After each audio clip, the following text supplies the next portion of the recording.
บัดนี้วสันตาหลวงใหญ่ขีมหันพายมาบรรจบคบขวบปีเดือนนั้นผ่านดาดูการสิ้น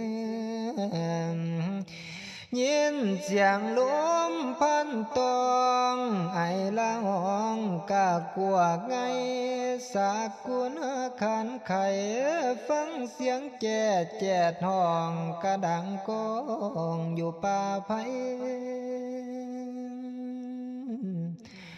หอมกินดวงดอกไม้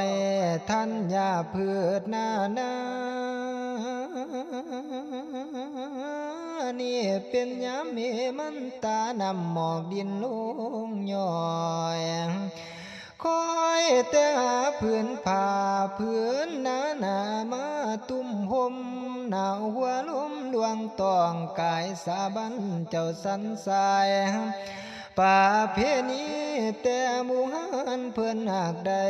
พาสั่งก่อกะทำบุญให้เป็นเถือนควรเนตรมันกะทำเพียรสร้างเรื่องพอเจอกันเทื่อหนึ่งสวมผู้โทผู้เฒ่าเพื่อนพาสั่งก็กุศลจังว่าในมือนี้ทั้งเจ้าภาพผู้เป็นต้นได้ตกแต่งแปลงหาทั้งขานามวลมีดญาติใกล้กามารวมกันเข้าโหมบุญทั่วเขตทิน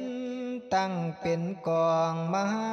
กฐินถวายท่านแด่พระเจ้าผู้เนาอย่างทินสาทานกฐินทา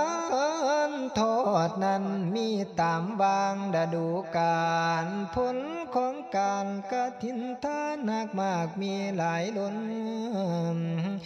องค์พระโทษพลสีมีนิท่านไขเอื้อนอ่านยุมือ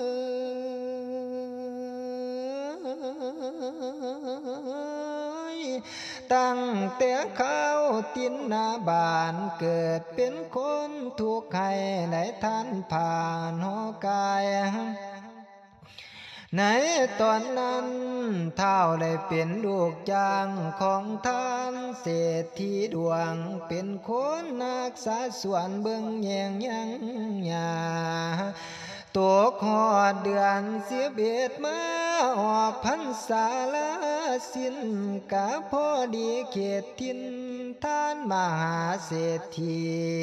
ได้ทำบุญกฐินจังได้บอกพวกพี่น้องมาอมเข้าห่วมทานในขั้นนั้นเท่าทานตินนาบานยุมมือ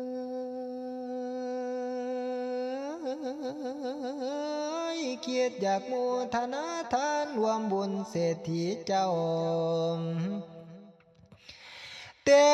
จนใจขาดความจนเข้าเต้นยองบ่มีทรัพย์สิ่งของพอ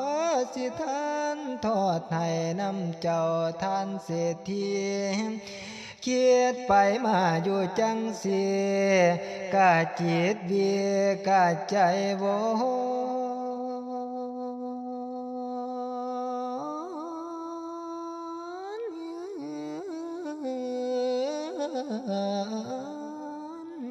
เกียรติถึงตอนความทุกข์ได้ทุกข์ทรมานโด